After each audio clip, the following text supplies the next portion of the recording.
Journey Academy Live. My name is Anthony. Oh, she's not here today.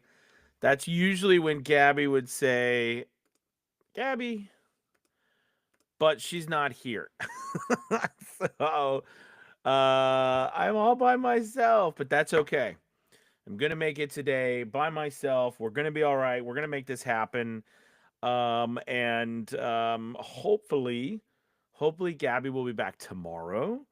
Because she is getting some new equipment. Apparently, she had a power outage, and that caused some of her streaming equipment to be fried, and so that's why she is not here again. Hello, everybody. Good to see you guys. But the show must go on.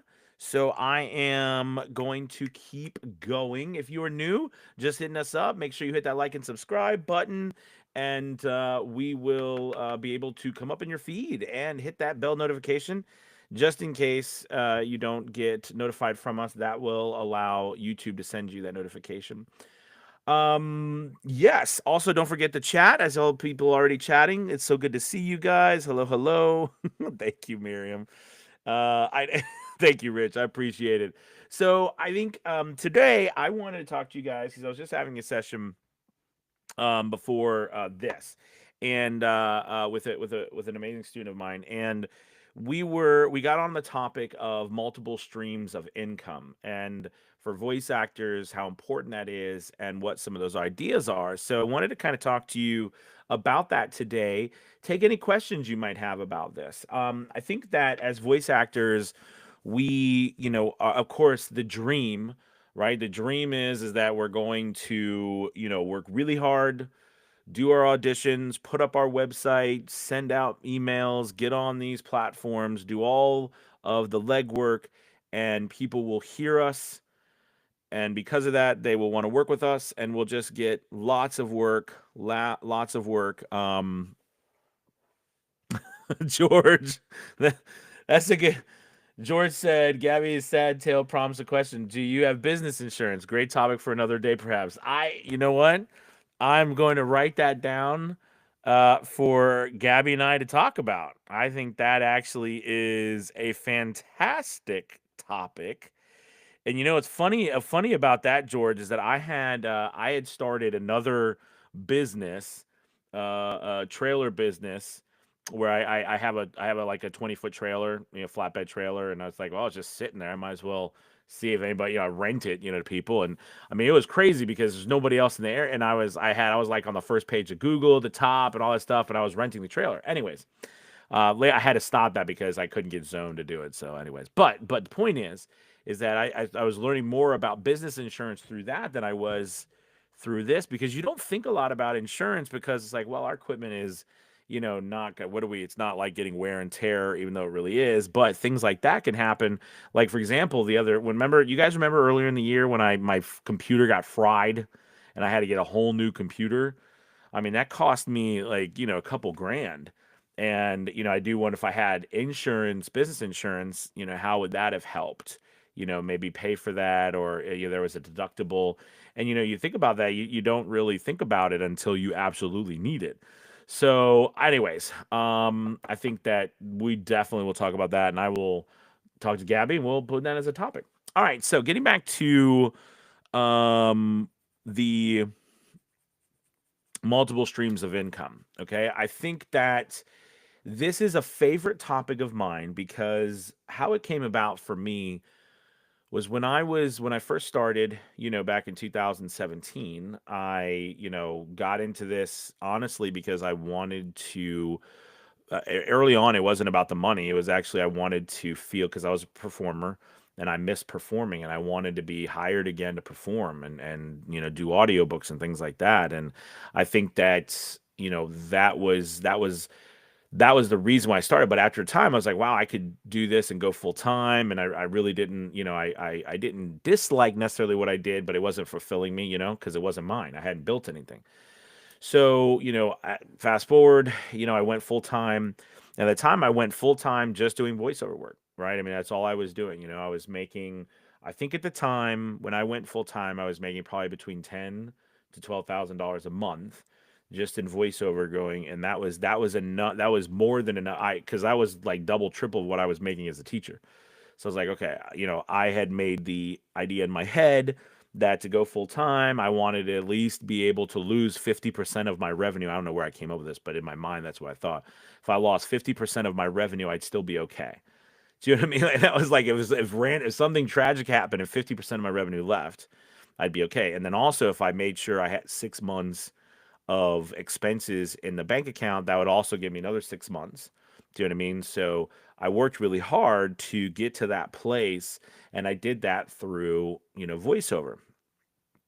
But then as time went on, and I was doing it full time, I was kind of like, well, now what? Like, what are some other things I could do to add some other streams of revenue to the board, right? And also, I noticed, well, revenue goes up and down pretty wildly as a voice actor. You know what I mean? And I think that that's something that you have to really consider, even if you're new or you're getting started, or even if you've been here for a couple of years. If you've been here for a couple of years, and if you haven't started making, if you've been doing this a couple of years, right? We should be getting to a point where you're making $2,000 to $4,000 a month at least. And if we are, but you could see the reason why we say $2,000 to $4,000 a month is because we know voiceover goes up and down. It is a really, sporadic thing, and I think it's important to realize that as a business owner, that your revenue is going to go up and it's going to go down, and we have to make a plan for that. Okay. And part of the plan for that is other revenue sources. Okay. Extra streams of revenue. So the cool thing about what we do, and this is again one of, like I said, really exciting to me, is that we are entertainers, we're performers, but we're content creators. Don't forget that. And when I say content, here's a perfect example. Let's use the idea of meditations, for example. All right. So we're doing meditations, or affirmations. There's a lot, and let's use YouTube. There's a lot of channels. I mean, many of us have done a great deal of work for other people where they pay us pennies, really, to do meditations, to read these meditations or affirmations, right, or things like that. And they put them on their YouTube channel, and they get millions of views and listens, and they're earning revenue from that YouTube channel. You see what I mean? So basically, what these people are doing is they're literally hiring someone to write a script, hiring someone to do the voiceover, putting it on a YouTube channel, and then letting YouTube do the work, and people are listening to it, and they're making money. Okay. Now that's an oversimplification of building a profitable YouTube channel. But the thing with us is that we don't have to pay people. We can write the scripts ourselves. We can do the voiceovers ourselves. Okay. You have to understand that you have so much more that you can offer, and you can do yourself as well as a business owner, because we are like a studio. I mean, that's really what we are. So you can really do a lot to make money that other people have to pay a variety of people to do because they just don't have the creative capacity to do it, or they don't have the equipment to do it. They don't have a studio like we do to do it. Okay. So, that's a really important part. Professor Tracy said, voiceover is feast or famine. You got that one. Yeah. I mean, it is. I mean, we know we just come out of summer, right? Summer is notorious for being feast or fam, right? Summer, like sometimes again, I always love them. You always get that person who's like, it's the greatest month I've ever had. This summer's incredible. And you're always like, but the rest of the rest of us are, on the side of the dirt road saying, please, I need a job. I mean, that's summer, and then the fall comes around, and all stuff starts coming back up. Things start creeping in. People are coming back from vacation. All those Halloween. You've got holidays. You've got back to school. Automobiles. This is a big, a lot of automobile commercials going on this time. Like, there's a lot of stuff. It just and it's always like that. It's seasonal, and I can tell you. And I haven't been in it, like, for example, I haven't been in nearly as long as Gabby, but ever 8, 9 years now doing this. It's every summer pretty much has been the same. Even over COVID, I mean, it was all the same.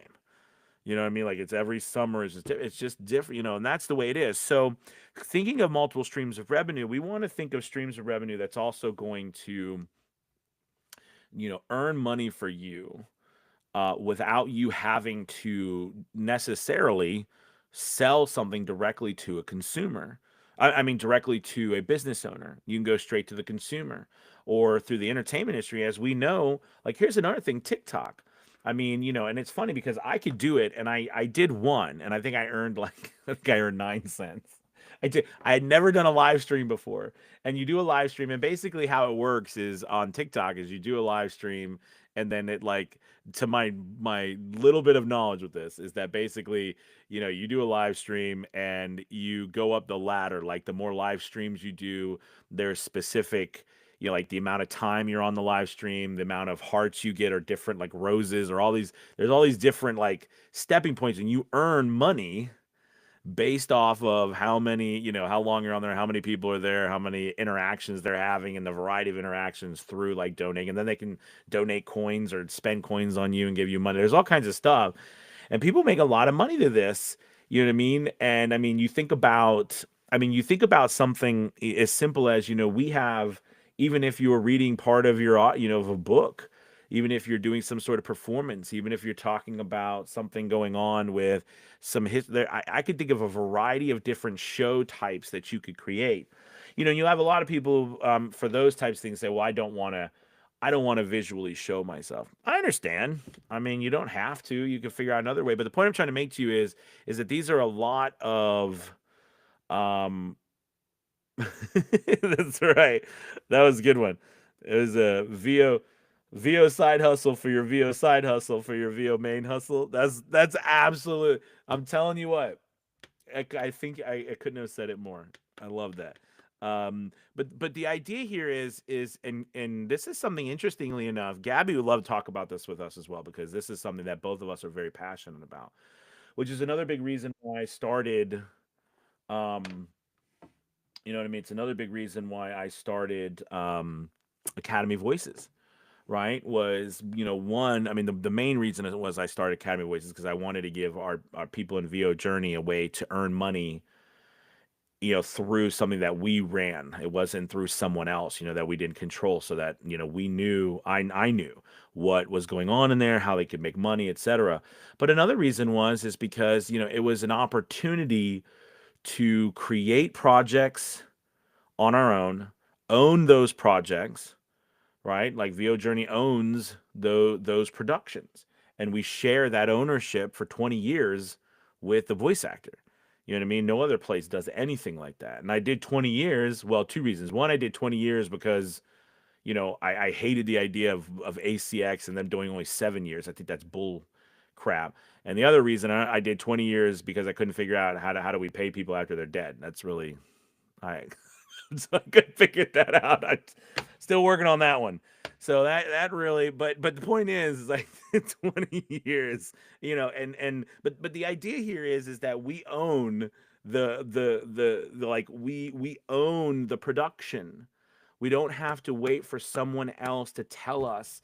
And something that Gabby had said, said to me, too, is, or she said quite often, is that we are in an age where there's so much more that we as voice actors, studios, business owners can do, that's not only relying upon someone coming to us and offering us a job.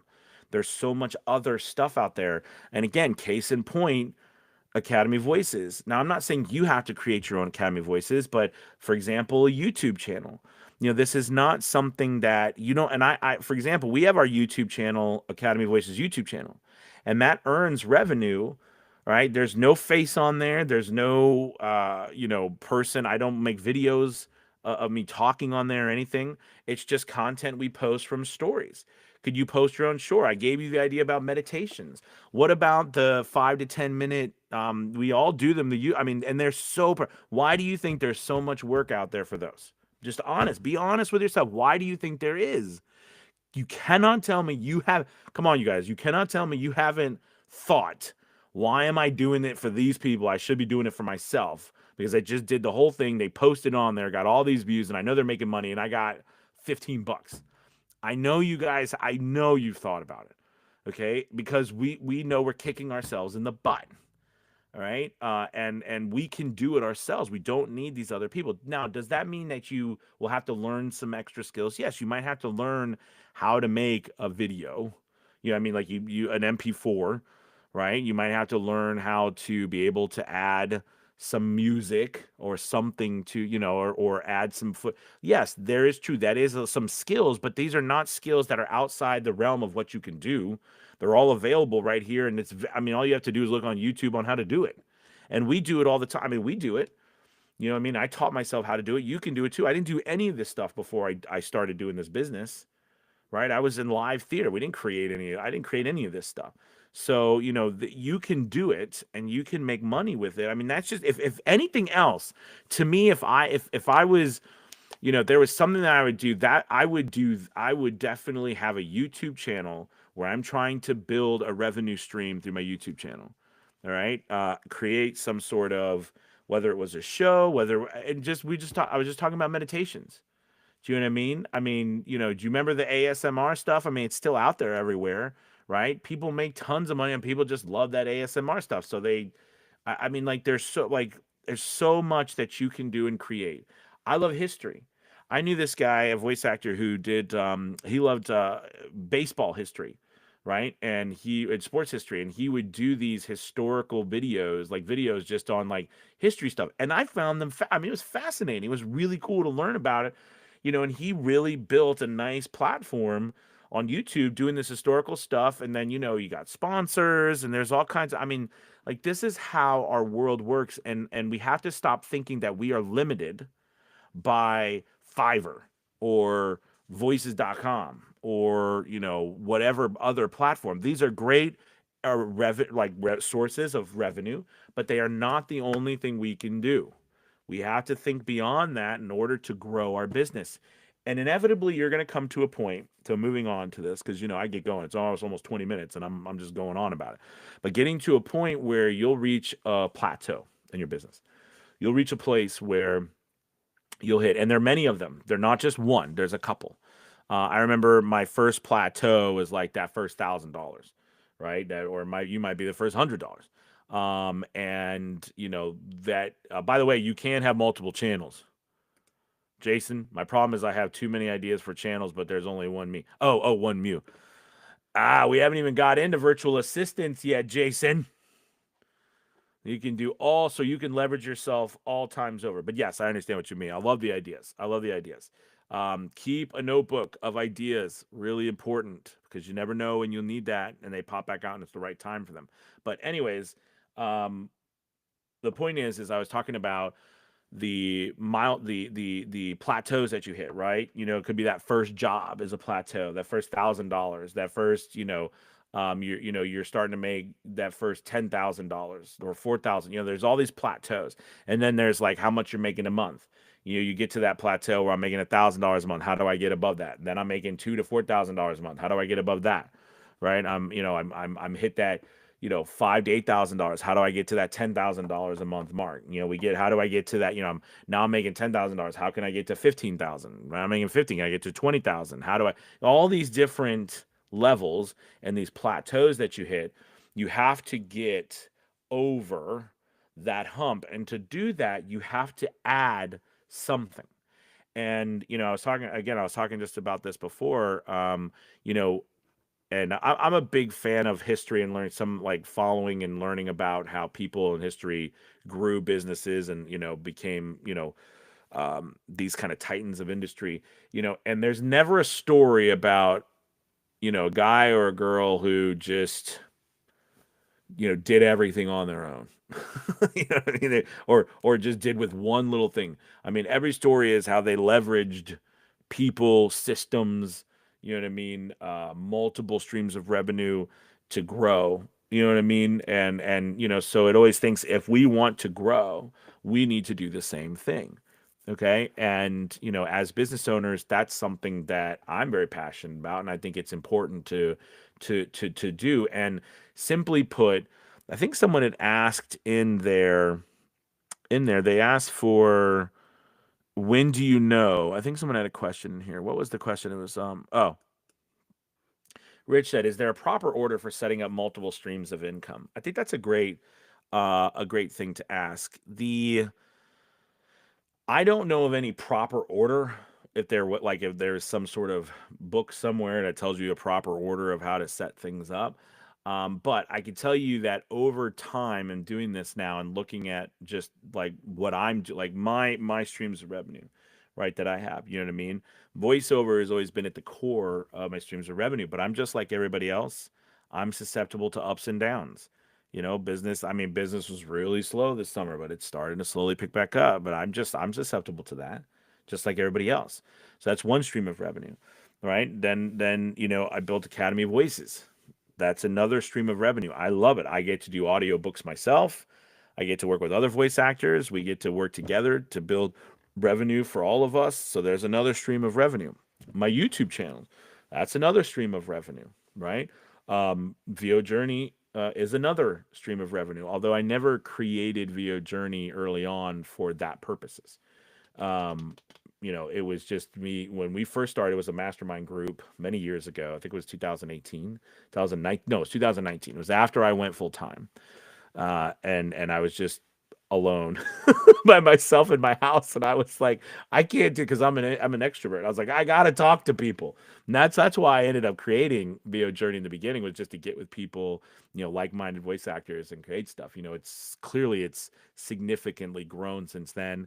Now we have, I think our latest numbers were, well over 200, 230, 240 members. It was really, it's grown amazingly. But the point is that, these are, and then we have Academy Voices YouTube channel, right? Then there is, my own work that I've done that I get royalties on. There's books that I've wrote personally that I get royalties on. These are all different streams of revenue, and I'm not telling you you have to follow the same streams of revenue that I did.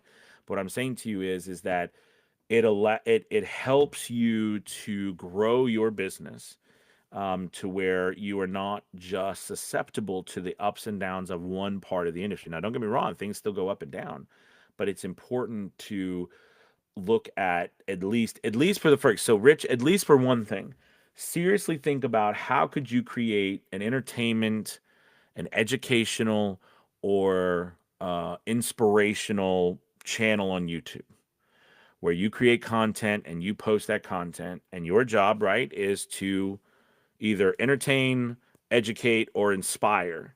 Or you can combine the three or two or whatever and create a YouTube channel around. That's free to create a YouTube channel. Right? You have to build it to a certain amount. And maybe we'll do if you guys are interested, maybe we'll do a show on, what it takes to build a profitable YouTube channel.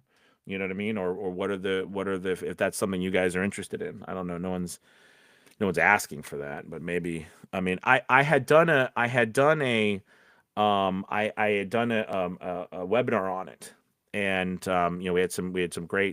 we had a lot of people come to that, so that was really cool. But I think it's more so not like going in depth on it because you can't do that in this amount of time, but just talking about, what are some things you can do in order to get that. Let's see.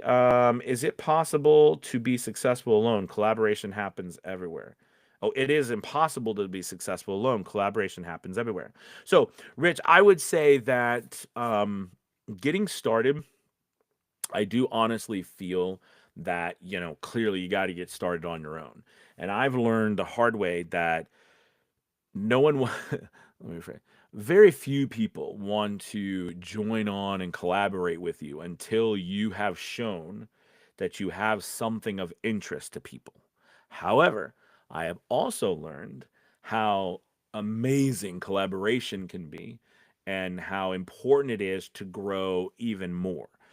So I do say, and maybe I'm not getting what, and I apologize if I'm not understanding exactly what you're saying, Rich, but I do think there is a place you've got to start something on your own, right? But then the collaboration comes when people see what you're doing, right? And that you're committed and that it's of interest to people.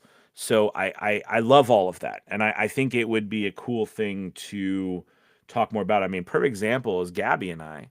I mean, I'd followed Gabby for a while, of course, before I had started any of my own, educational stuff, just as a voice actor, right? Learning from her. And, it's been nothing less of incredible to work with Gabby and to collaborate with her. And now her and I collaborate on, I mean, everything. We collaborate on all the, I mean, it's phenomenal. So I cannot stress it enough how important it is to collaborate. But at the same time, if I had never started my stuff on my own, I mean, why would anybody want to collaborate with me? I guess that's the point. So don't be afraid to go out and try something, have your ideas, and also it'll help you, scratch that creative itch you might have. So awesome. Good, good, good. All right, you guys, thank you so much for watching just me today. I appreciate it. You all are amazing. Gabby said, because we were talking and we were messaging back and forth, and she was calling that she's hopefully getting her streaming stuff replacements tonight, so that she'll be back tomorrow. So we'll cross our fingers. But either way, I will see you all then. Have a wonderful rest of your day, you guys. Take it easy, everybody. Thank you. Goodbye. Goodbye.